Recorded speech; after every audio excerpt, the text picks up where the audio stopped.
I'm going to try something different today where I am going to have no face because it's not like it's a nice face anyway, but I want to share with you some things that I really like about Lumix and why I find shooting on this system more fun for me as a enthusiast. So over here, I have the S1 Mark II, and I'll just share the things I love about this camera. And I will not share anything I don't.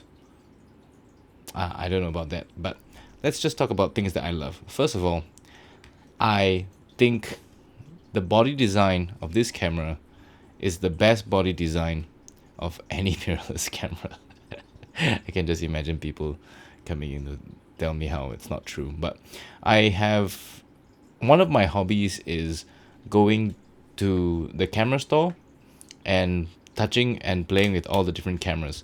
I think next to this, Sony is the best. But I've tried Canon, Nikon. I mean, I'm not a professional. It's just for me, I find Lumix to be the easiest to sort of meander through the camera and figure out without having to refer to any manuals. And if you do refer to the manual, you are rewarded because then you learn new tidbits of information. So first, looking through the body design, there are so many buttons which are not labeled C1, C2, C3, C4. It's not that there is an issue, it's just that at least by default, the engineers have placed stuff that makes sense. So, first of all, power on here. I'm kind of used to the finger turning on the power on and off there for the older cameras, but this is fine. Power on, off here, turns on the camera. This monitor design is great. So how I normally do this is I'll just flip this out and back, and then that kind of solves the it's a 1-2 motion. It will be kind of cool to have it as a 1 motion, but I don't think it's possible because this guy is a little bit too big. So when you flip it out this way, you can't actually see anything until you do that. So I guess I don't know if this is a design flaw, but this screen popping out, this makes it a very nice video camera to use. This is a picture of my baby. Okay, so the screen is great, and this is a fast way to slop it to the side. And yes, I'm a little bit heavy-handed with the screen because I find when it's a situation that you need to take a quick shot this way, and for whatever reason you need to take a shot that way, so that's how I do it.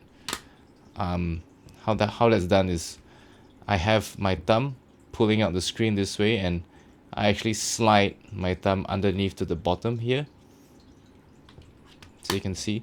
So this thumb actually flips it out almost all the way, and towards the end, the bottom, I push. So there's actually not a lot of stress to the hinge. It's just that it's a motion that I'm going to make anyway. So that's a kind of a fast way to slap the screen out. Obviously, I don't think I do it. I don't do it that hard lah. Just performance. Anyway, so the screen is great. Things that I feel other cameras should have, which I don't know if they do, is this dial. This dial here for single shot autofocus, continuous shot autofocus, and going to manual focus. This is really good to use because it's always there, and yes, you can customize it, but I don't know why you would, because the initial menu system is already intuitive enough, which is what I mean. It's like, yes, you can customize it, but sometimes you just don't have to because it works. So this makes it single shot, right? So single shot, and then you move it stays there.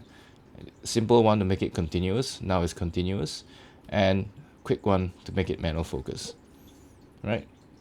So that's great. And I like it that when you get into manual focus, it actually gives you the reading below here in meters. So that's actually also very nice. And you can still autofocus with tap over there. Then inside this dial is this little button that allows you to very quickly change your autofocus settings. This is also one of the things that you don't have to learn the camera so hard, because it's very intuitive this way. Autofocus stuff, autofocus stuff, right? Then up, down, up to change the subject detection, down to change area, then scroll to change the size. I mean, this all makes sense, doesn't it? I just find that sometimes when I'm figuring out a menu system at the camera shop on another brand, I just can't seem to figure out on the spot. But with Lumix, it just kind of makes sense. So obviously, you move this around to move the autofocus, press it to toggle in the middle, press it again to toggle to the side. How good is that? Then press display to reset. Now it's completely in the center. You can also move it and then resize it. So that's another thing that's really good. And the Q menu, I think this could be improved, because putting stuff in the Q menu is quite annoying. You have to go into the menu and then figure out where the Q menu settings is, and then you choose photo mode, and then you figure out. I don't know how to make it better, but it's one thing. I do like that because there's so many dials, pressing all these things, you can assign them to different functions. So how you do that is you just press and hold. Press and hold, and this brings you to shutter type. Press and hold, this changes to focus peaking. So if I change this to manual focus, and if I want focus peaking to be on, I just need to press up and peaking comes on. And that's good, right? I don't know if you can see the peaking, but trust me, the peaking comes on. Trust me, I'm on YouTube, so therefore I must be correct. Okay, you can see the peaking now, right? And if you don't want to see the peaking anymore, press up and it's gone. And if you don't like that, just press and hold and change it to something else. You can also press down. Down is I've set it to be the frame marker guides, and that's something that you can change also. And it's insane. Look at this. How many frame markers can you put? Three frame markers. So now this is 2359, 1x1, and 9x16, and that's something you can change also. If you head on to display settings, framing outline, no, it's probably called frame marker, and then you just set 239, 1x1, 9x16, frame mask 75. You can do frame mask 100. Then it's black on the outside. I don't know if you feel me, but this is a very intuitive menu. You press the middle to go in the menu, and it's laid out nicely this way. Photo, custom, setup, my menu, playback. So you just go into the photo tabs, or you can come out. Of course, you can also use a tab. And to me, this makes the most sense. It's so good that I don't even need my own menu, custom menu yet. Because after a while, you just kind of figure out where everything is. So this is for photo. And the thing that I really love about Lumix cameras is you can set them you can have custom mode C1, C2, C3, and it's so easy to save a custom mode. So let's say I want to have a manual, I want aperture priority for a custom mode, and I can just set this to the lowest mode. I'm going to set my ISO to auto. I have this set to move my ISO, so let's make it auto ISO. And maybe for this mode, I rather have my highlights maintained, so I'll have this at -1. And maybe for this one, I will not shoot in RAW. This would be a JPEG only, and I will shoot with, I don't know, this would be black and white, right? So this would be a monochrome JPEG only setting.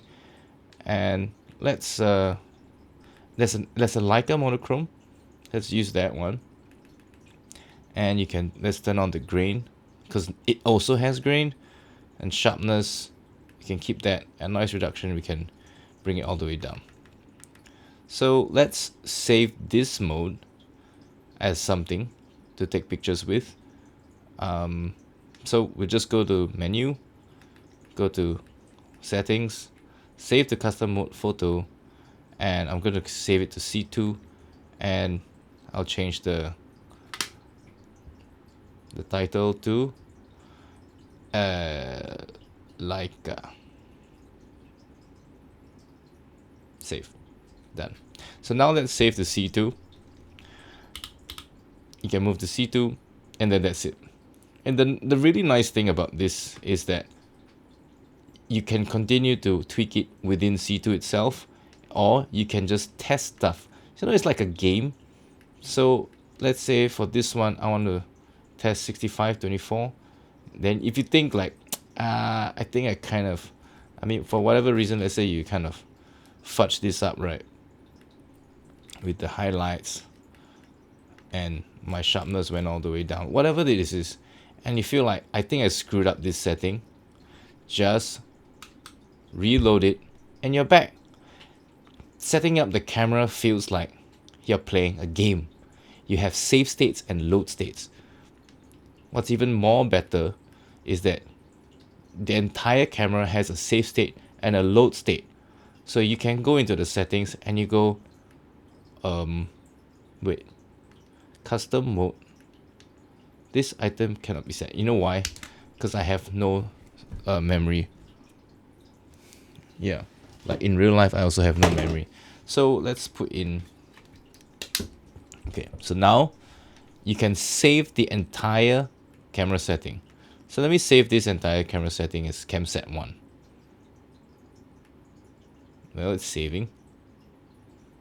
Okay, so now this whole camera is saved, and I can go around and screw up everything. Right? I don't know how to screw up the thing, like reset. Do I dare? Okay, wait. Put my money where my mouth is. Okay. Let's just change this thing to something. Okay, so it's incandescence, whatever this is, at C4. And if I press load, just load camset 1, this resets the entire camera back to where it was when I saved it.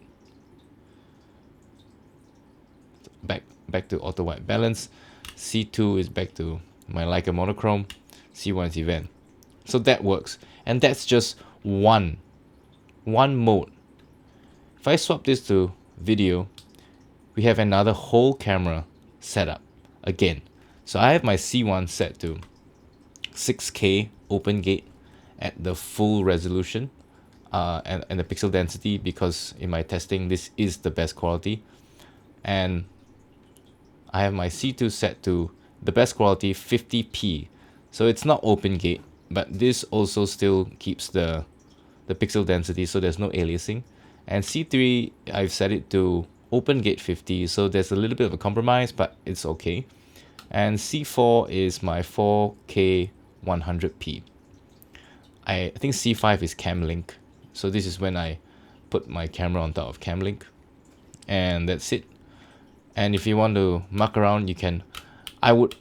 If I wanted to test settings, actually, I would test it on the custom modes, just so that if I screw up something, I just need to reset, and it brings me back to my open gate.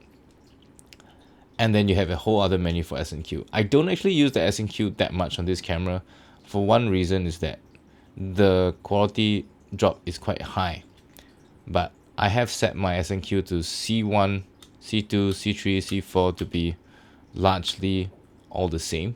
The reason is I don't use it that much, but I have saved a bunch of modes here that I find these to be the best S&Q qualities, but I don't use it that much. So actually I just toggle between shooting at C1, take pictures, and swap to video, and I shoot open gate, or if I want to 50p, I'll just 50p here, and I move it back, and I move it back here, and I'll shoot again. Take pictures, take video, 6K open gate, 50p if I really need, and then if I really want 100p, just swap it over to C4 and shoot. And that's it. How I've also set the ISO is pressing this thing just toggles between high or low dual native ISO, and this way I can still shoot at auto ISO if I really wanted to, but I won't, at least I won't be maxing out the ISO gain. I didn't go through everything that I love. I got totally distracted, but thanks for hanging around. So what are the other things that I like? Let's move back to photo mode. Menu. So right now my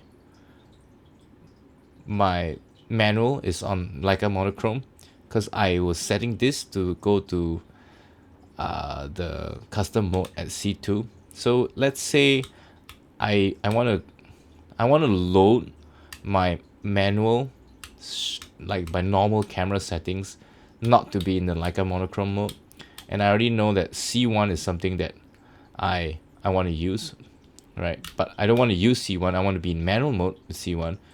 This is something where you can just load a custom mode, and I'll load event to my manual settings. So now my manual settings are similar to the event settings, and C2 is still like a monochrome, and C1 and the rest of the camera settings are as per normal. This is great. And the dial here, this is also amazing. So this is single shot, this is multi burst shot, burst super shot, high resolution mode, like you can shoot 100 megapixel photo with this thing. And you have this, I think, is a very underrated feature. This is the timer, and this is time lapse. So I didn't know this last time when I wanted to shoot time lapse stuff. I would have to wake up in the morning just to press the shutter button. But apparently you can go into, and it's smart. So like you see in single mode, when you press this thing, you may be over here, whatever it is, right? But when you go into time lapse and you press menu, it brings you to where you want the menu to be, time lapse animation. Because most of the time, if you're shooting here, you might be setting some menu item over here, right? AF, I don't know. You might be here and then you shoot, and you come back, and you don't want the menu to hop back to reset. But it's quite a clever decision that if now you're intentionally going to time-lapse mode, you most probably want to go to time-lapse for the menu. That makes sense. So over here, they actually have time-lapse shot, right? So stop motion is actually quite cool. So that is, where is it?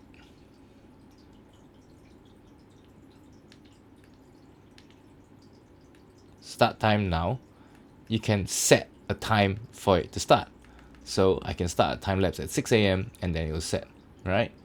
And then the image count, this has a setting assistant. So if you're like me and you cannot do maths, press display, and then you can say my production frame rate is going to be 25 frames per second, and my video length, I want this video is going into my intro of my whatever film production.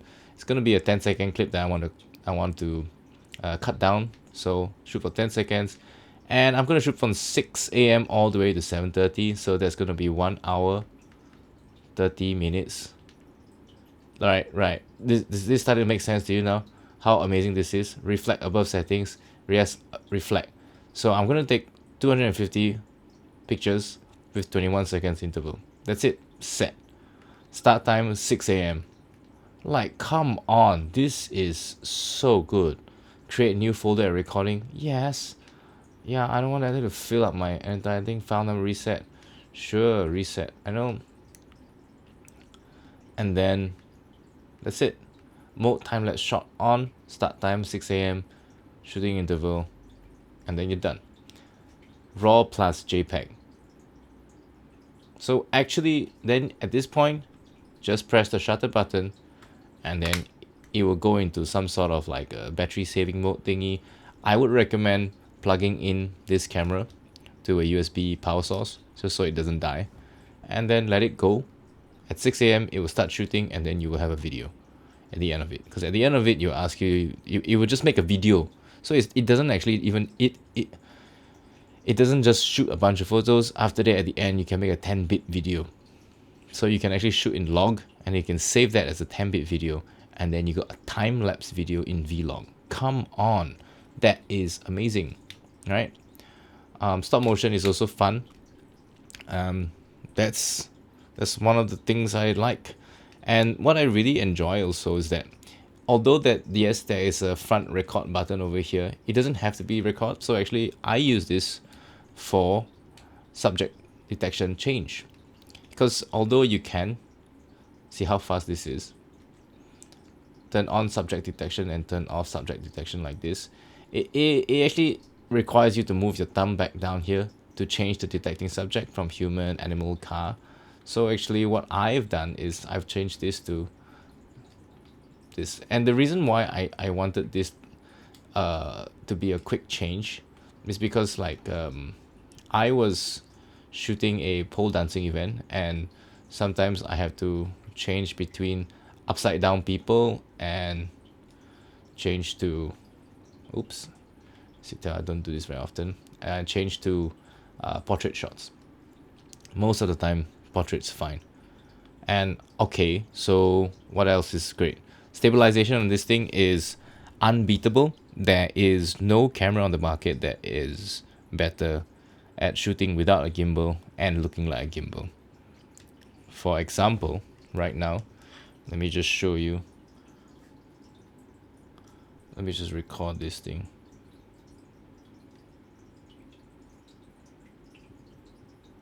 Right? Look.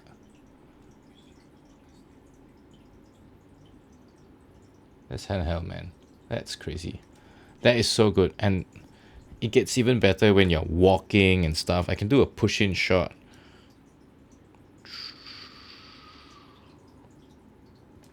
And right now it's on cropless, so it's not actually that smooth. If I go to standard, not like super, it will be even smoother. So let's try the orbit shot once again. Right?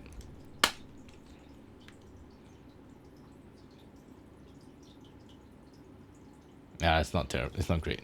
Okay, but trust me when I say this stabilization is amazing when you're walking.